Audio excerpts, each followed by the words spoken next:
Hola, somos el equipo 3. Y nosotros vamos a hablar de la situación Problema, donde se contaminó el río San Juan con hidrocarburos. En las sustancias involucradas se encuentra el agua y el petróleo, que están básicamente compuestas por tres elementos: hidrógeno, carbono y oxígeno. El hidrógeno es el primer elemento del grupo 1A y se presenta en un estado gaseoso en la naturaleza.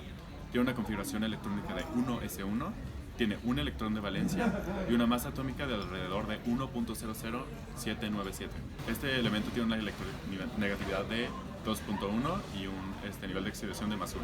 El carbono es el primer elemento del grupo 4A y se presenta en un estado sólido en la naturaleza. Su configuración electrónica es 1s2, 2s2, 2p2.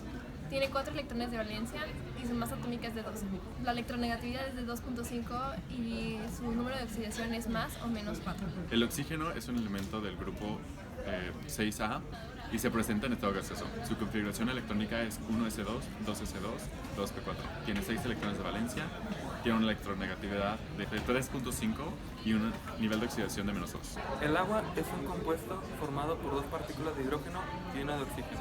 Es conocido como el disolvente universal, ya que es un compuesto polar y es perfecto como disolvente para compuestos polares. El agua potable es definida por UNICEF como el agua utilizada para fines de consumo y de higiene personal. El agua no es un compuesto puro, es un compuesto reducido en sales. El agua potable cumple tres condiciones: que sea incolora, inodora y de sabor agradable. Dentro del petróleo encontramos principalmente dos clasificaciones de los hidrocarburos, que en este caso son los alcanos y los cíclicos. Los alcanos se caracterizan por tener un enlace covalente simple en toda su estructura. En cuanto a algunas de sus propiedades, tenemos que la forma en la que estas se conectan son las fuerzas de London, y eso se podría ver como si fueran dos imanes momentáneos, debido a que los electrones, al tener una nube, llegan momentos en los que se cargan más hacia un lado hacia el otro, provocando estos polos. ¿Y esto qué es lo que provoca? Al ser una de las fuerzas más débiles, que los puntos de ebullición sean muy bajos, que la volatilidad sea casi nula en este tipo de temperaturas, y que la viscosidad, por ser moléculas grandes, sea un poco mayor y se resbalen más lentamente. Para comprender mejor las propiedades del petróleo, tenemos que hablar de un término que se llama polaridad. Polaridad se divide en dos: cuando las moléculas contienen pares libres o cuando no contienen pares libres.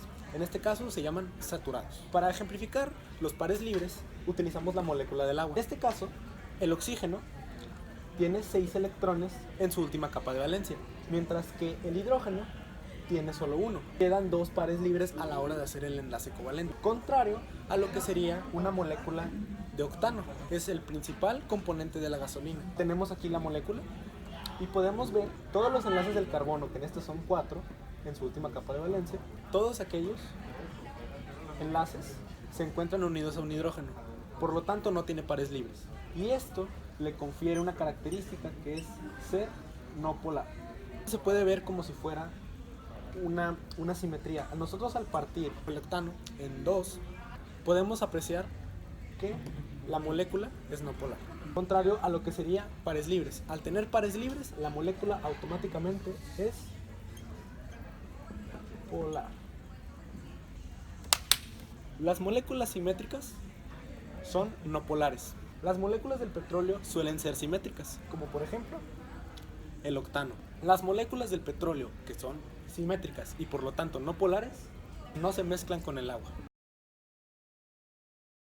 El derrame de petróleo ocurrido en Cadereyta en el año 2014 es un problema de gran magnitud que afecta a cualquier organismo viviente que dependa de él, tanto así como al ecosistema. Es por eso que se ha planteado la siguiente solución.